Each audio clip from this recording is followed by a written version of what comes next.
Good morning, and it's a pleasure to be able to co-chair with Dennis this next session. Before I start, though, I have to admit, Adam, when I lived in Washington, I shopped at Safeway all the time. It was a matter of location in terms of where I lived in Virginia, and we ate very well from Safeway, so I now shop at Publix, so I have to talk to you privately on that one. If there's anything I think we can agree on in this room is the fact that poor health costs. It costs families, it costs businesses. As a representative of the private sector, we look at this very closely, not only within the communities in which we operate, but our employee communities.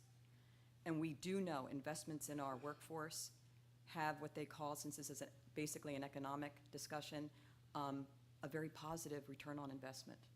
And the data show for every dollar you put in, you receive back from a productivity, a health, well-being, mental and physical, between 2- and 4-fold. So this is truly going to be a very interesting discussion. So please, to the audience, make sure you write all those questions, and we'll save hopefully enough time in terms of having a very dynamic exchange. Dennis?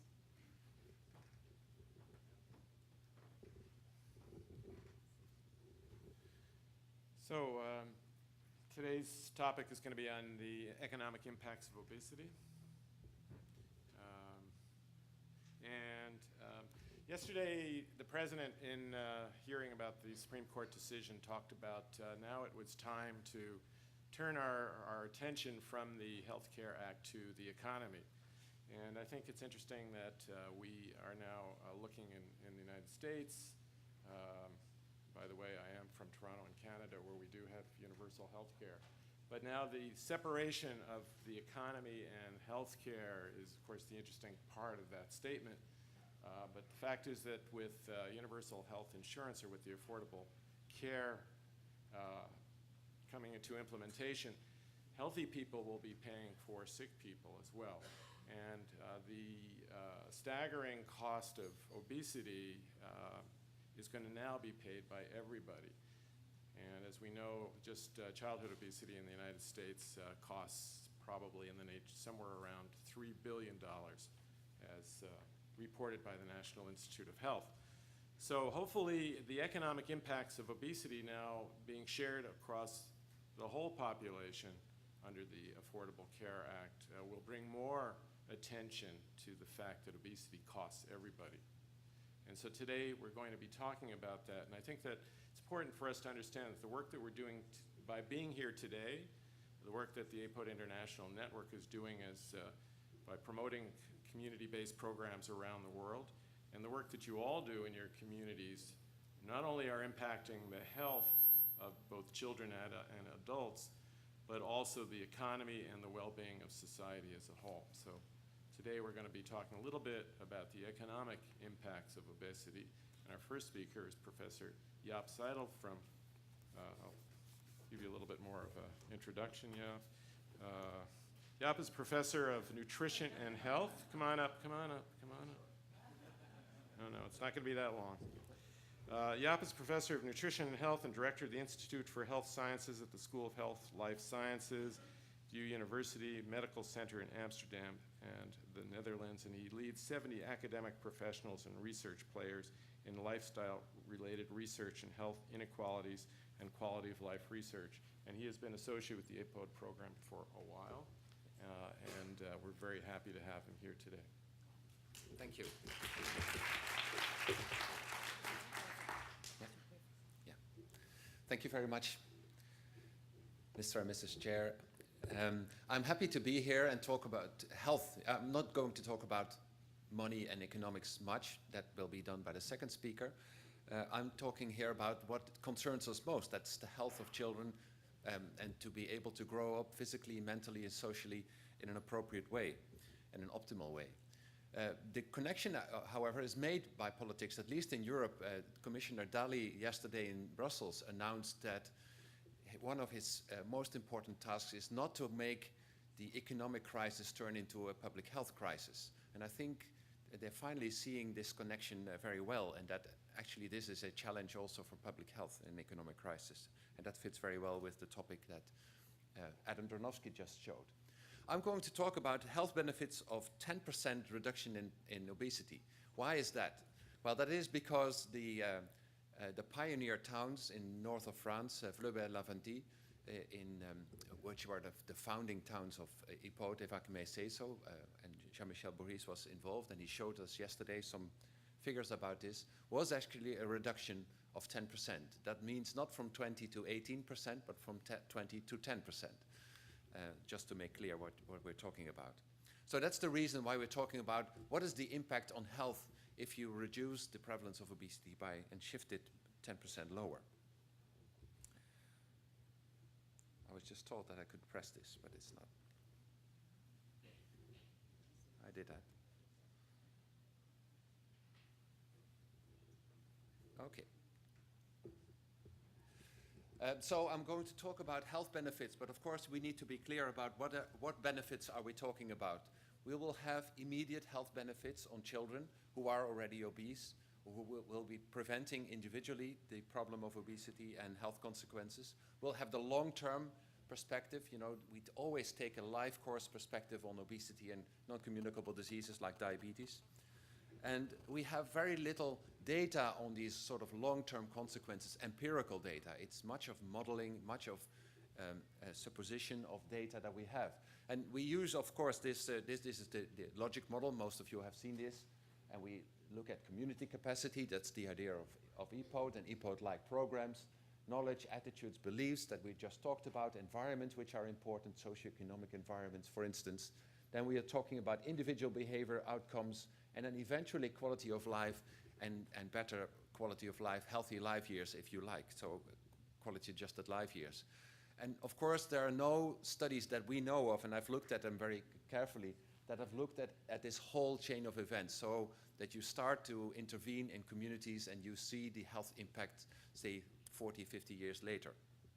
So what I'm going to talk about is really about the expected benefits. And I'm not going to cover all of the aspects here. Of course, we are talking about mental health, of physical health, of quality of life, and also aspects of social participation. I think that's becoming much more important to have productive, engaged individuals and citizens and communities that are happier and more productive, but also have an increased well-being, to have vital societies, basically. So there will be long-term effects on adults' health. And of course, there is this prevention paradox of those of you who are not trained in public health. That means that you can invest a lot of money in severely ill people, which have an enormous impact on the individual health, but they will have very little impact on the societal health. And otherwise, and that's the idea of EPOD basically, is that you look at societal changes that have a large population benefit, but very little individual benefit. So we have to be clear on this. And then there will be cost-effectiveness issues. And then what we should not forget is that there are co-benefits. Many of the interventions that we are proposing in EPOD have health benefits beyond the effect it has on obesity.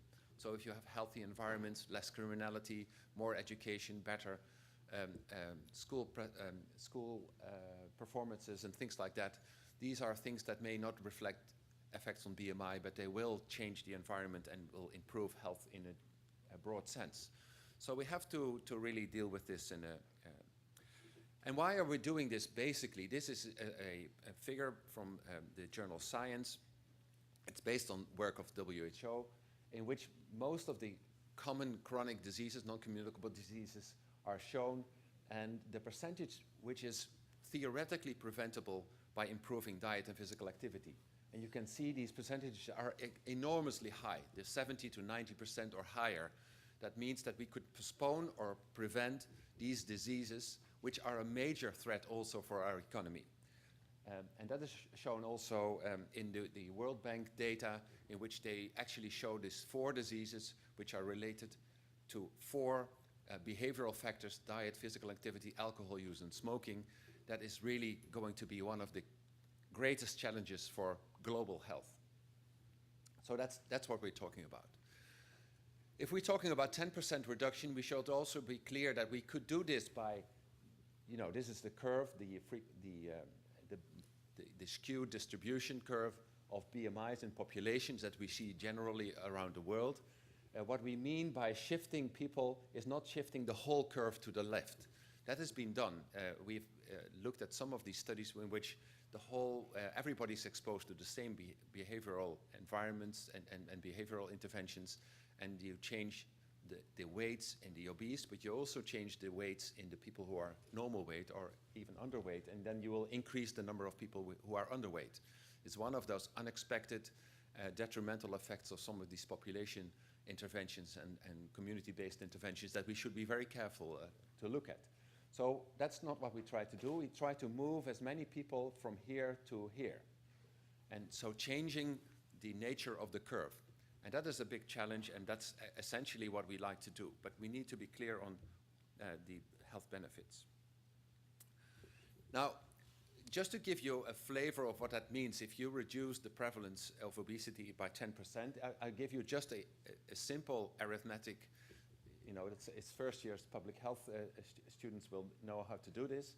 Reduction in obesity prevalence. For instance, if you reduce that from 20 to 10%, and you have a disease where you're looking at, which is twice as common in the people who are obese compared to those who are not obese, then the population attributable fraction, that is the incidence that can be attributed to obesity, is around 17%, and that will be changed if you change that prevalence from 20 to 10 to around 9%. And if you do the maths right, you will see that shifting that prevalence will reduce the incidence of these diseases by 50%. So just a minor shift on average body weight will have a huge impact in the incidence of diseases. It will halve it if you just change the population average in body weight, for instance, by 1 or 2 kilos. So that's what we're talking about. This is the public health perspective that we would like to get across, which is quite different from, say, the doctor's office, where you try to reduce the body weight in an obese individual by quite a lot of kilos to get the same kind of effect. Now, we're talking about 10% reduction in obesity. What we're actually trying to do with a lot of our efforts in many of the countries is just trying to reduce the increase in obesity. And we also know that this increase, if this is going to be increased, like here in the United Kingdom, these are future predictions of diseases, then you will see here that there is a lot of health impact here and also on cost. The health benefits that you will achieve are not just depending on BMI reduction. If it would be that simple, we would not be talking so much about this. But it will partly depend on the strategies. Many strategies will have different effects, different effects on BMI, but also in different effects on health. And what we're trying to do is to create optimal portfolios adapted to these individual and local circumstances that are so important in getting these health benefits, because that's why we're here, basically. So if we want to get a reduction from, say, an average BMI from 17 to 18 in the next, say, 12 years or so, we could look at all kinds of small effects. Every time we talk about EPOD-like interventions, people from governments will tell me or ask me which of the 2 or 3 things should we do that will make the whole effect visible. And we always have to tell them, no, it's a combination of maybe as a few dozen interventions which are interacting and combined having the maximal effect. So if you want to reduce this increase to a lower slope or even reverse it and reduce it over time, you have to do a lot of combinations of different kinds of strategies. And you need to have them all in place. You have to have them integrated and make them work on the long term. And that is the presupposition of having these health effects on the long term.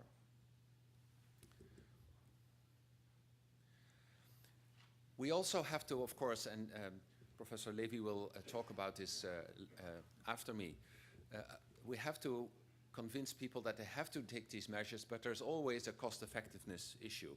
And this is a paper from the group of Boyd Swinburne that looked at all of these different kind of strategies and plot them against the effectiveness and the improvement in health. So you'll have to make a judgmental selection of the kind of interventions that you will pick first, preferably those who are very effective, have the largest impact on public health. And so you will choose a portfolio among all of these different interventions that is having the most impact on health on the long term. So I would like to close by this. I've just touched upon many of these issues. It's quite clear that shifting these distributions of the BMI curve into a different shape requires a lot of different efforts. It will have a huge impact on public health in terms of postponing and preventing a lot of these non-communicable diseases, but also improving mental health performances and societal participation. Effective prevention has all of these effects, and it's greatly cost effective in terms of healthcare expenditure, but also in improving quality of life and societal participation. Thank you.